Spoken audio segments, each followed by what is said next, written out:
This is the Unrationed Podcast. My name is Evan, I'm Josh. I'm Tony. and today we're going to talk about King Energy. We don't really plan our conversations ahead of time. We're not looking at any notes on what to talk about, but we are reading a book together. By reading together, I mean we're all reading it separately at the same time and space. That book is King, Warrior, Magician, Lover. I forget the author's names. Do either of you guys remember the author's names or have that in front of you? Robert Moore is the one who comes to mind. Okay. That link will be in the show notes. And a part of that book is kind of running through these archetypes of masculinity. Maybe I would preface there by saying a mature or healthy man psychology. Our conversation on boy versus man psychology in episode 6 was kind of an intro to what's talked about in that book as well. So if any of this intrigues you, we recommend that book. Let's start off today with our wild moments and then dive into some King energy. Josh, what's your wild moment? So my sister's best friend from growing up, and her boyfriend were in town this weekend, and we went out to a hike on Pikes Peak. We didn't go up like super high, but I actually thought of you, Evan, while we were hiking because it started like just this really like deep thundering and kind of we didn't see any lightning, but it was really cool, like this neat cloud coverage. And it started raining on us. And we are just kind of like, we bailed on the hike because we don't want to be out in the mountains with the lightning, and all that stuff. But it was cool just being in the woods, having rain fall on you, not be super urgent or rushed to get out of there. But yeah, I was thinking about your wild moment the other day. But yeah, so that was it. It was nice to be in the rain in kind of a thunderstorm while in the woods. Tony, what you got? This week, I have a wild book that I was listening to on Audible. I messaged you, gents, about this, but I had never really engaged with any of Rich Roll's stuff until last week. I posted something on LinkedIn after I discovered him saying basically, this guy's story is my story, where he's a recovering alcoholic, a recovering lawyer, somebody who covers long distances, but he's like smarter and better than I am at everything. And I blew through this book very quickly, and it rekindled my love of distance running, I think. Or there was back in, I think, 2010 or 2011, I first ran across Born to Run. And that book by Christopher totally messed me up, where like that was why I started going out into the woods and covering a lot of ground. And that was also right after I got sober. And those two things tracked very closely and have led to a lot of the adventures Josh and I have had together. It's related to what we're doing in Colorado next week. And running across this book, Finding Ultra, it gave me that same sort of primal priming that it's just like, oh, let's go. I think it may also make me a vegan eventually, which I'm not thrilled about that part, but it's a pretty compelling argument as I'm like about to turn 40 and I'm saying I want to be in the best shape of my life in my 40s, and knowing that the most glaring weakness I have, the biggest challenge I have there is dietary. That the like plant-based approach that my good man Josh here takes is it's just a piece of the puzzle for me. So I was less enthused about that part, really jacked up about the like distance stuff. So I feel like you would dig the documentary Game Changer on Netflix. Have you seen it? no, somebody else recommended that to me yesterday. So I guess it's time. Triangulation. Now you have to. Yep. My That's wild awesome. moment was getting scared by a butterfly on my run the week that I was wanting to touch a wild animal. So I did not touch a wild animal this week. And no, I don't think I did. I think maybe an insect landed on me, which could be considered, like, I guess, a brush with a wild animal. But yeah, it's an odd thing. It felt like a primal reaction. Like, I wasn't actually scared of a butterfly, but my peripheral reaction to a butterfly being somewhere where I wasn't expecting, turning a corner on a run, made me jump to the point where I was embarrassed and looked around to see if anybody saw me, which I don't think they did. If they did, they'd think less of me for sure.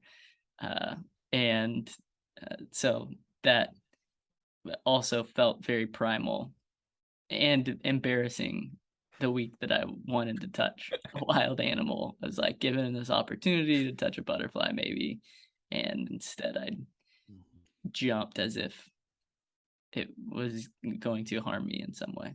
So Your wild moment from episode 6 is about being scared of the chicken. You're like, just a note, you're I gotta developing work on my warrior energy. a pattern of being scared of barnyard animals for Yeah, fair enough. I I don't was know what to trying do with that. like you're putting it out there. You're Yeah. making Right. progress on it. So yeah, it's part of the process, right? Sure. Um, I was trying to get a chipmunk who lives next to our porch to climb up on me, like offering the little guy cashew. Yeah. He didn't do it, but he was eating seeds like 9 inches from my hand. There So you go. I didn't touch him. But then my son, who hunts snails, brought a snail and put the snail on my arm. Does that count? Yes, I think so. Yeah. Because hunting a snail, I mean, that in and of itself would be exactly the type of thing that I was thinking we would do this week to touch a wild animal. That definitely counts. What was the experience like? Did you learn anything? Is there anything insightful from trying to feed the chipmunk? No. Okay. No, I don't think so. Josh, did you try to touch a wild animal You in know the what? last week? I didn't try to touch a wild animal. I Did was you think traveling about my it at all? No, I actually Okay. didn't. I Yeah. was traveling and I completely spaced on it. Yeah. Well, I did most of the time until a butterfly reminded me. So there's not an easy thing to remember, No. which I still think there's something there. There's something to that touching a wild animal that I don't quite have the ability to put words around yet. So I imagine I'll continue to bring this up, hopefully in a way that is more constructive or helpful or insightful than I have thus far. So maybe it'll be because I actually do the thing and have something to share. But anyways, This has just popped in my head, but we had a client from maybe 4 years back, and we were doing this like leadership facilitation. And somehow we like got into like stories or like different things about us.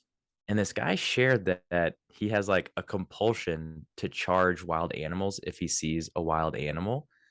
Like just like he saw a mountain lion one time and he just started charging it and yelling at it and everything, just to like pony up and like challenge this thing. And I was like, that is pretty cool, but also relatively reckless.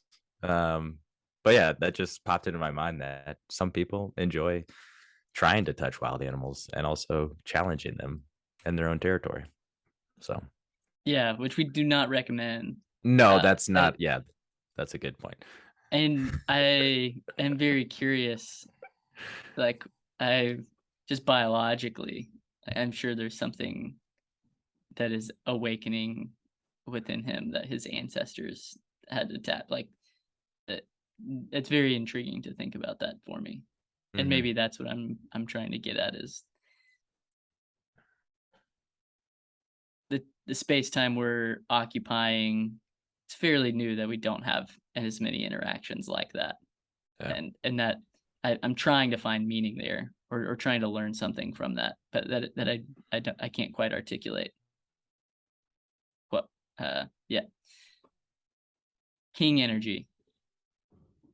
I spent 10 minutes cleaning up my desk, taking out the trash in my office before recording this podcast, Mm. because I was going to bring up this topic, King energy.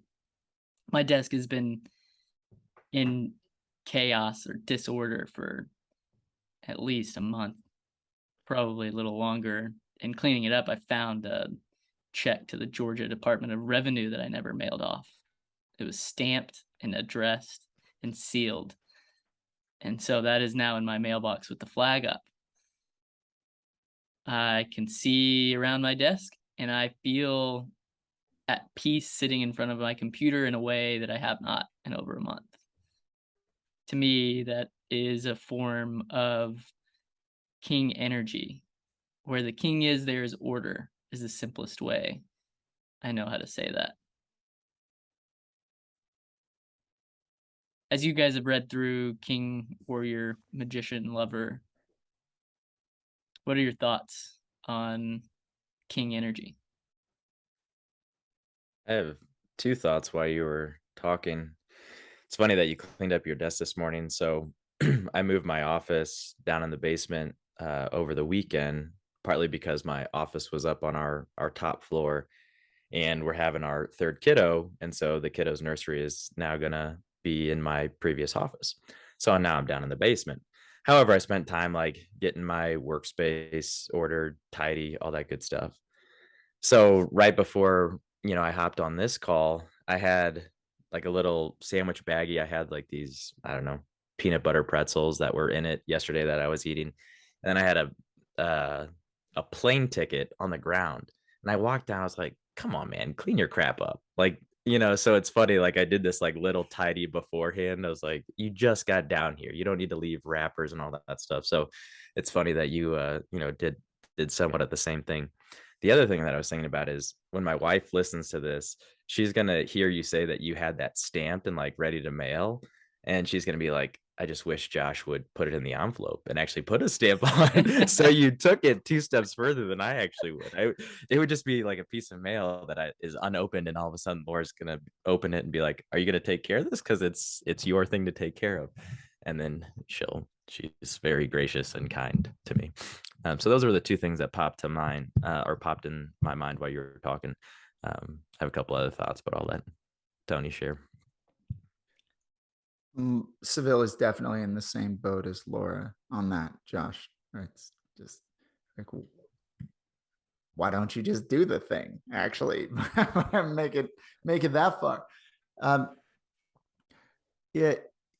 So in the book, they talk about the king having two elements, right? The first being order, and the second being generativity or fertility. And like it's a place where things can grow, right, as a result of having the order.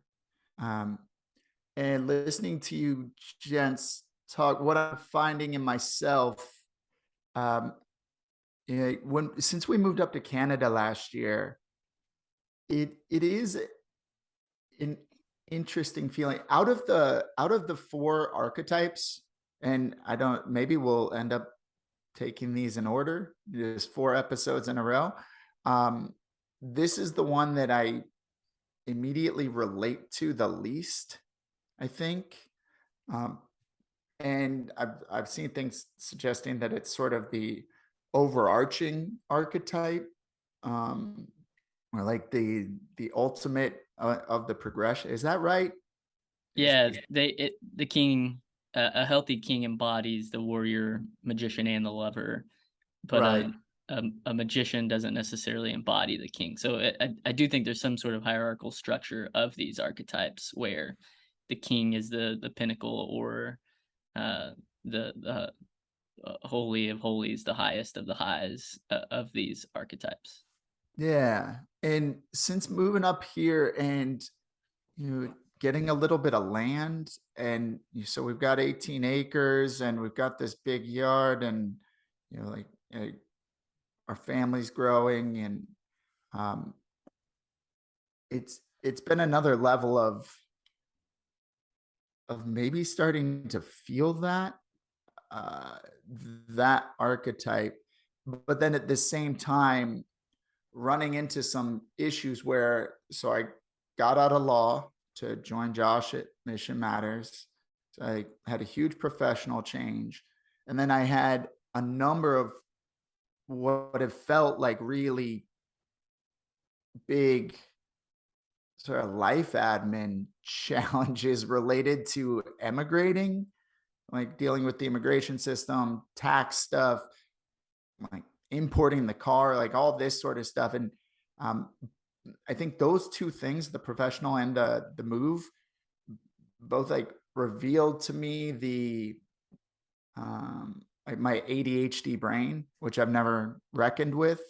Uh, but this year I've had to really try to understand that and the implications of being ADHD on how I do everything, or fail to do so many things.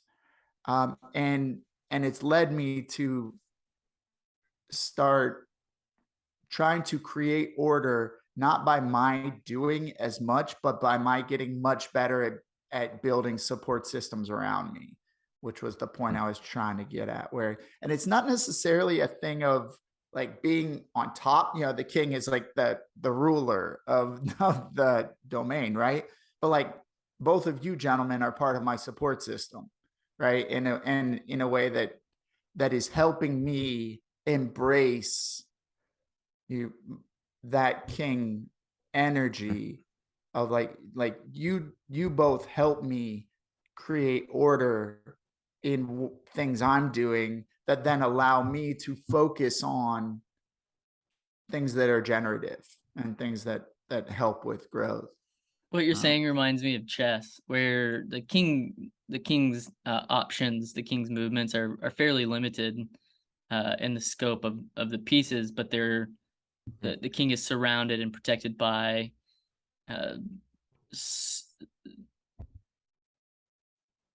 advocates whose capabilities are far greater than the king, but with no king present, they're useless. The game's over without that energy. And something else that's coming to mind as you talk about this is a disidentification with the king. I don't know if you've gotten to this section, but it seems to be the thing that stands out the most to me, which is we're not to identify with the king. We are to we're not to identify as the king.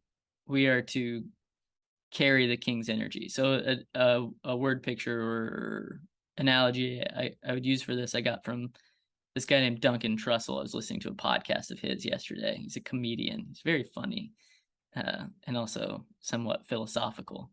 And he was saying, a photon leaving the sun does not it is not the sun itself, but it carries sun-like qualities wherever it's traveling.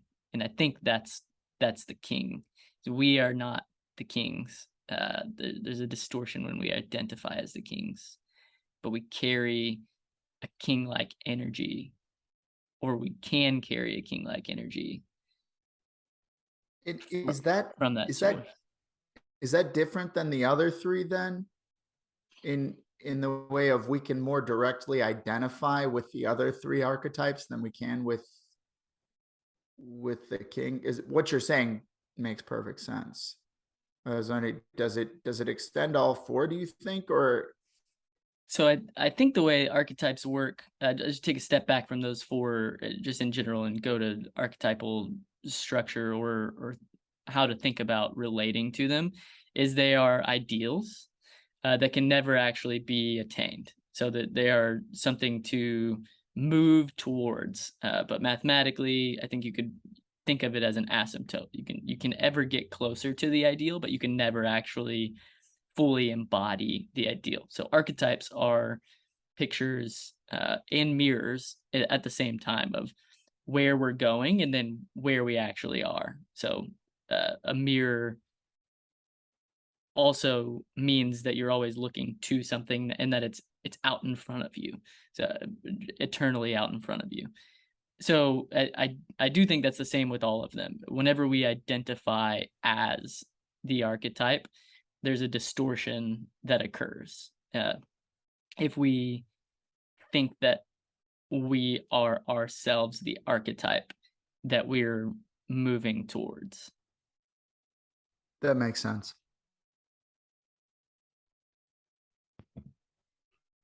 Did I get us off track?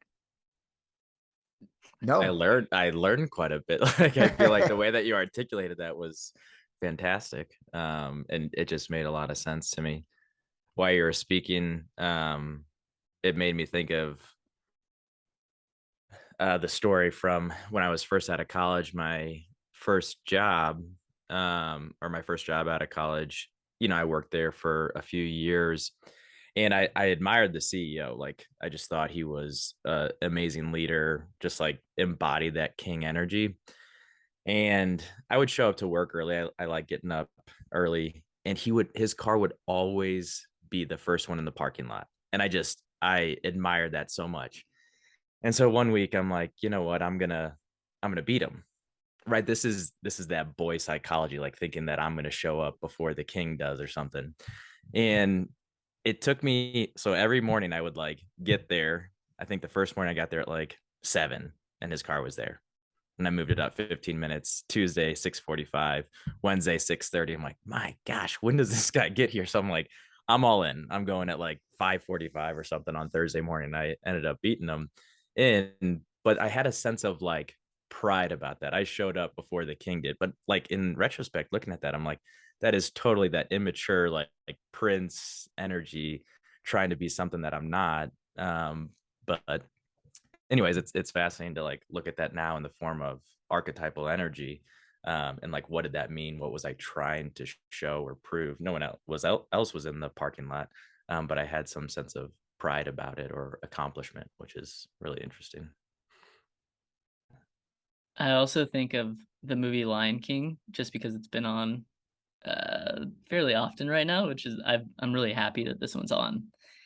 And in Lion King, you have Mufasa, the king. There is order in the kingdom with Mufasa at the helm. And I one of the best talks on king energy, I think, is Mufasa talking to Simba about one day being the ruler of the kingdom and protecting the animals. And Simba's like, well, wait, don't we kill the animals? And he's like, listen, son, it's not about killing the animals. It's about this circle of life, and we will eat the animals, but one day we will die and we will become the land and the animals will eat us. And this beautiful picture of what order in a kingdom looks like. And then Mufasa dies, so there is no king. There's a distorted king who wanted to show up to the office before the king, now in charge, right? Like that energy of I'm going to show up to the office before the king does. Like that energy is now leading the kingdom. Simba's away, who is the rightful heir to the throne, uh, and it's just like complete chaos. There's no food. The land is barren. I think, Tony, you kind of mentioned these two aspects, and they nail them in this movie. The land is barren. It's not fertile. There's no creation happening, and it's complete chaos. No order at all in the kingdom. Simba returns to fight Scar, this warrior energy, take back over the kingdom, at which time order and fertility are restored. and it seems like that's all of our journey to some extent with this king energy, is the journey of Simba. Uh, Probably like there's a death of a father story, like archetypal journey involved, whether that's literal or who we think our father is, like growing up, like the death of that hero realizing that they're human, is an interesting thing to reflect on.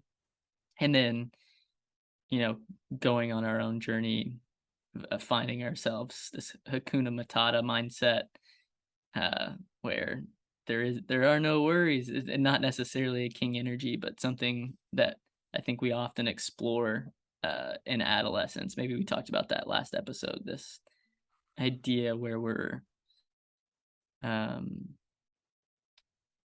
yeah, just doing things that aren't productive in any sort of way, and then journeying back to the kingdom. So, anyways, the Lion King just came to mind. Where my mind goes from that is when I said that the king is the one that I relate to directly the least. I'm wondering how much of that is related to power dynamics and being recognizing myself as what Robert Blythe describes as the soft man in Iron John.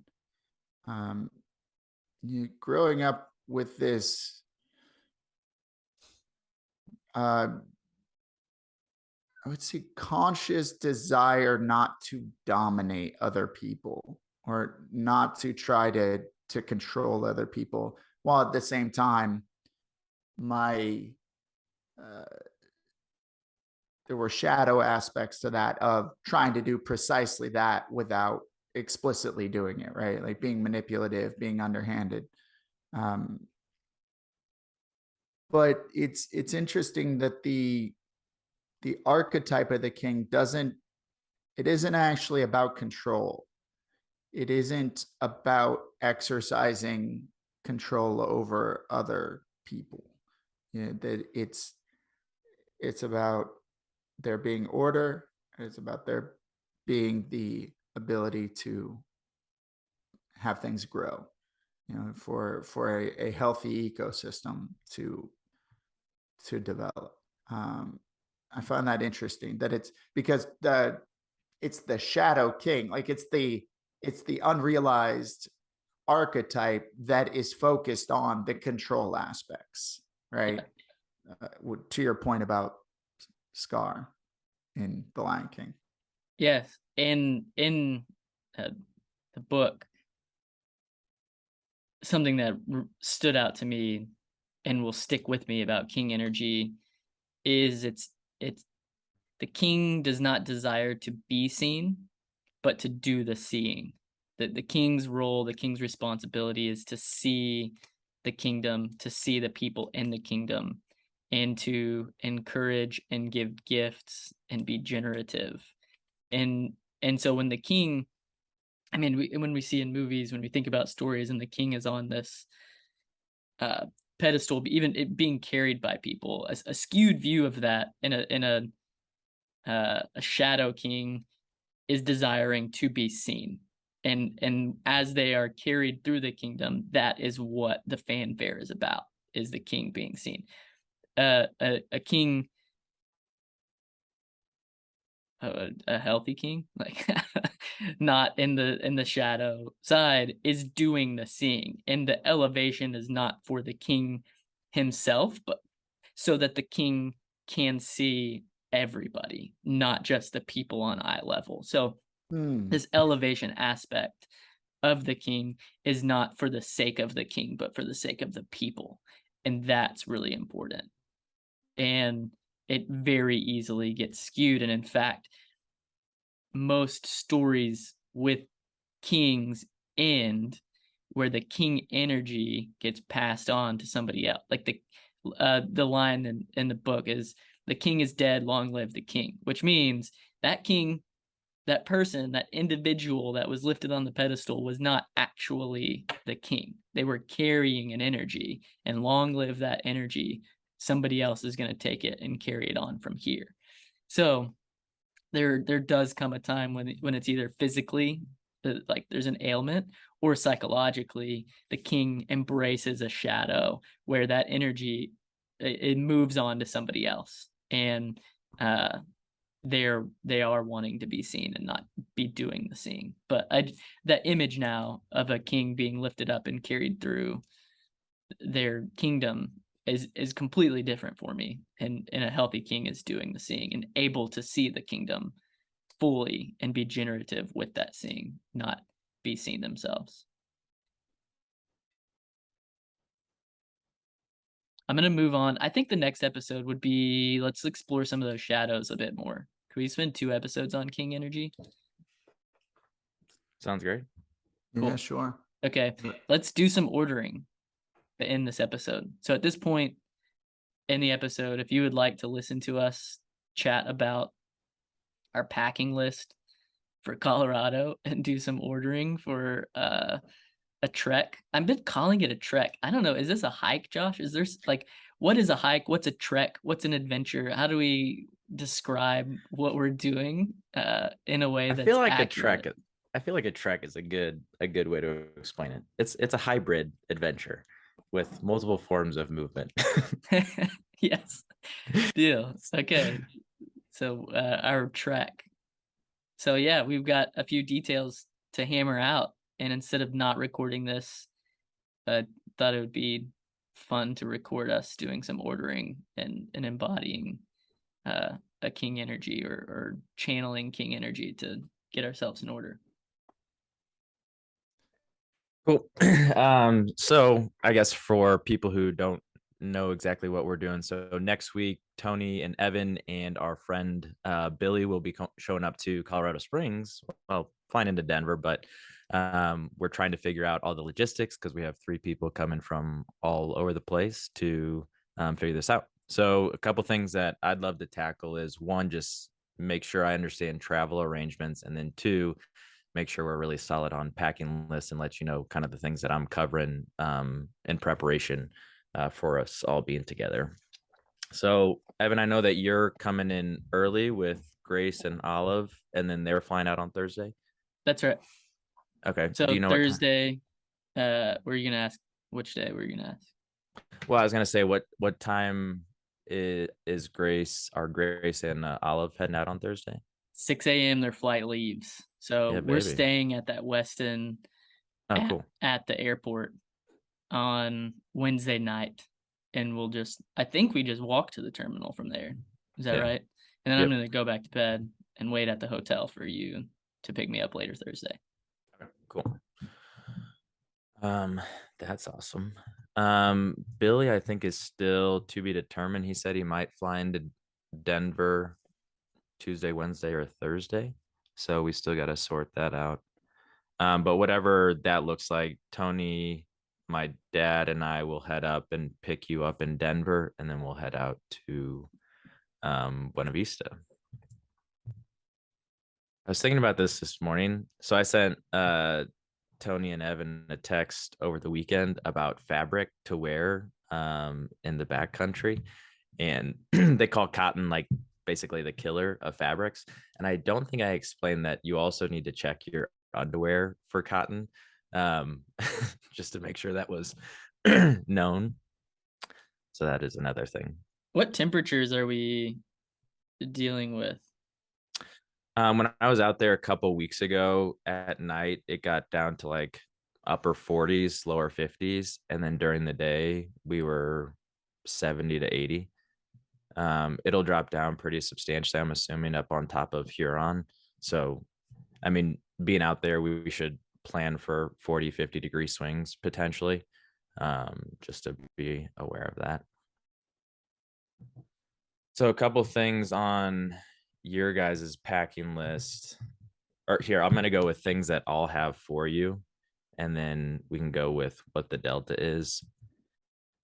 So I'll have water filtration, I'll have food, I'll have trekking poles, I'll have tents, I'll have like thermarests or like sleeping pads, and then I'll have sleeping bags for everybody.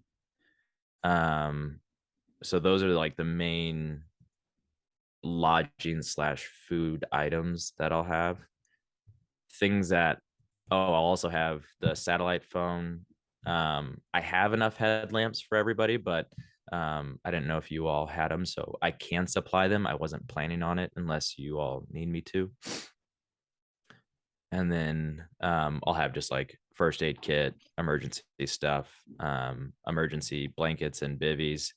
I think those are all the things that I will have for us.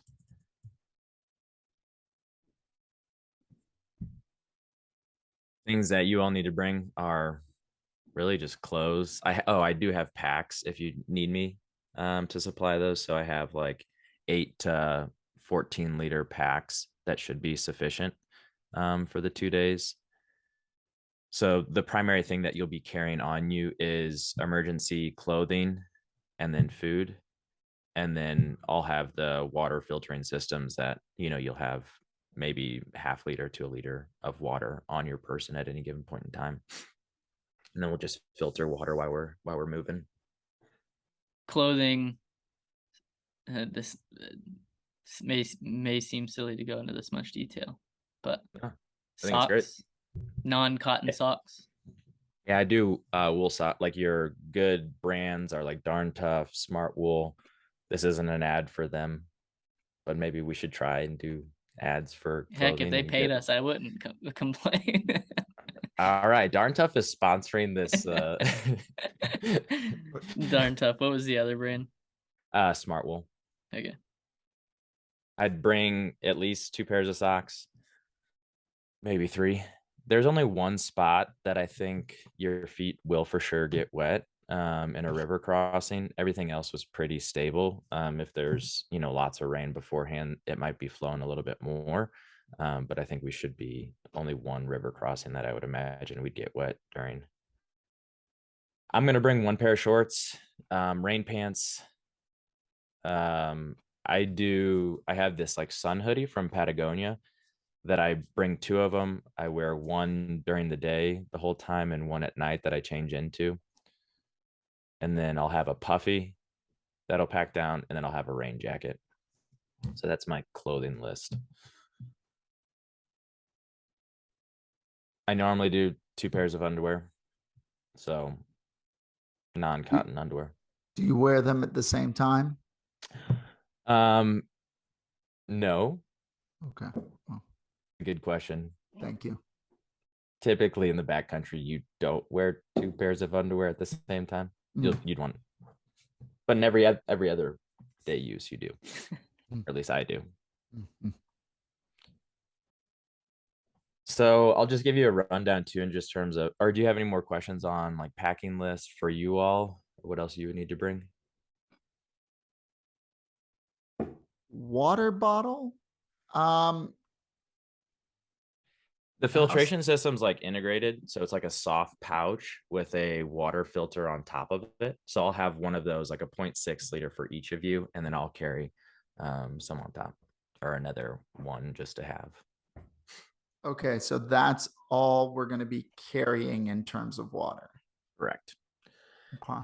At camp, I have like a big, multi-gallon thing that we'll be able to rehydrate at night.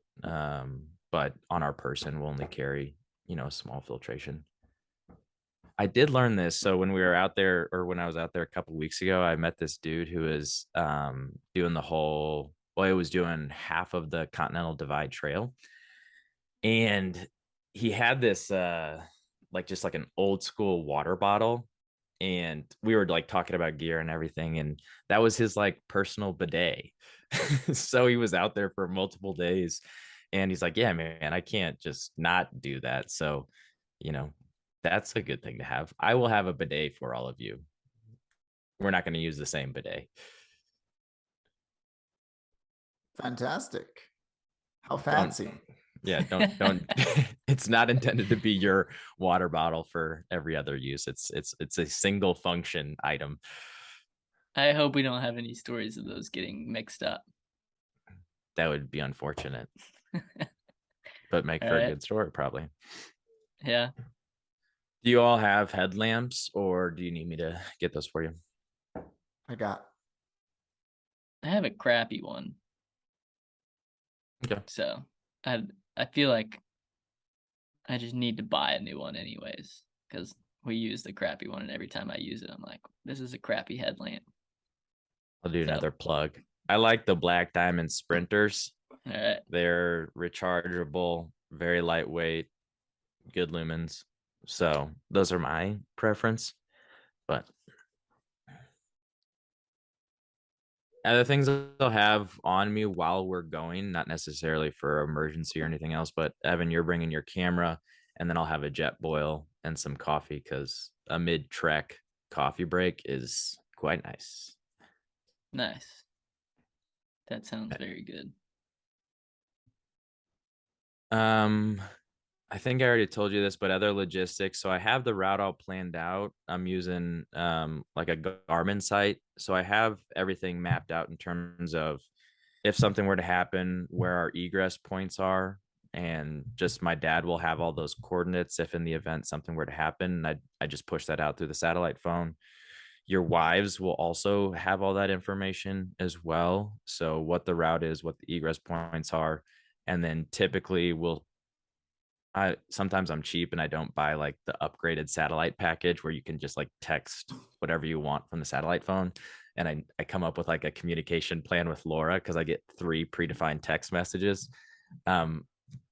But for this situation, I'll upgrade and we can send whatever text we need to your wives so that they like me still and aren't angry with me. That would be cool. Yeah, it'll be fun. It'll be fun. And then I'm trying to think what else I would cover with you guys. So Thursday we'll head straight out to a place near what's called Twin Lakes. So it's a little south of Leadville, which is kind of cool. Leadville's a really neat town, and for Born to Run, it's a pretty special place.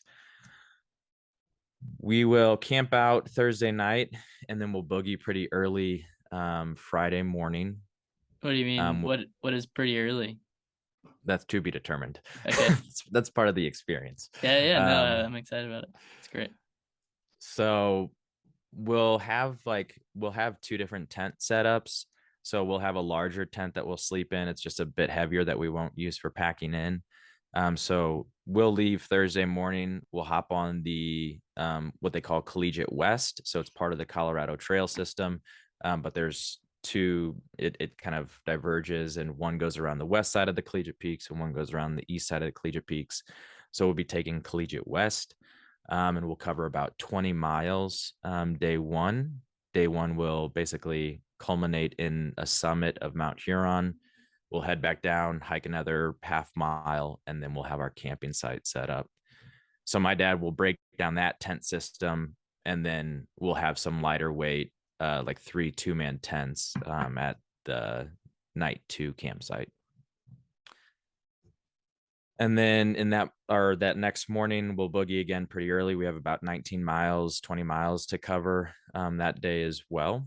And so we get to go through this really cool pass past this alpine lake that's at like 12,000 feet. And then we'll drop into this valley down at like 10,000 feet. And then we'll finish with a nice summit through what's called Cottonwood Pass. And that's where we'll get picked up by my father and hopefully have a nice meal down in Buena Vista. Sounds great. That meal is going to taste so good. It will taste good. It will taste very, very good. Oh, baby. And then Sunday night, do I need to get a place to stay? Well, you can do one of 2 things. I think so. Saturday night, I assumed we would just head back to Colorado Springs and stay there. So you guys are all welcome there. And then Sunday, I think I'm taking everybody up to Denver to boogie. Yeah, great. All right. Tony, your flight's at 11? Something like that, yeah. Evan, what time's your flight? Give me 1 second. This is the most riveting podcast. Yeah. I would actually be really curious to listen to something like this. And for people who do one of our unrationed events in the future, this is what that preparation will kind of look like as well. I'm flying out at 2:58 p.m. My flight departs at 2:58. Okay, cool. Sweet. And then we just need to get Billy's itinerary coming inbound and outbound. That'll be good. I was thinking just so my dad doesn't have to set up 3 tents and break everything down. He and I might drop you guys off at the night 1 campsite, head up to camp 2 and set at least 1 or 2 or 3 tents up, just to have that prepped so that we can just show up and start cooking and go to bed early. Yeah, I'll have like the dinners and breakfast just so that our packs are light. I'll make sure that he's going to bring in the evening food and the morning food, so that's 2 less items that each of us has to carry during it. But I'm hoping packs are 6 to 10 pounds, nothing more than that. Nice. All The right. computer's going to die in like 10 seconds, I think. So just so All you know. right. That wraps the episode. Thanks for listening to the Unrationed podcast. If you'd like to go on one of these treks with us one day, just head to unrationed. That's not unrationed.com. It's wildsinthewoods.com and sign up for our email list. We don't have any details about one of these available yet, but we will send an email out when those details are available. So sign up for the email list. And Tony's also cranking out some blogs, so check out Tony's blog. It's the Wilds in the Woods blog, but you just most recently posted something. All right, that's Well. it. Yeah. Well, See you later.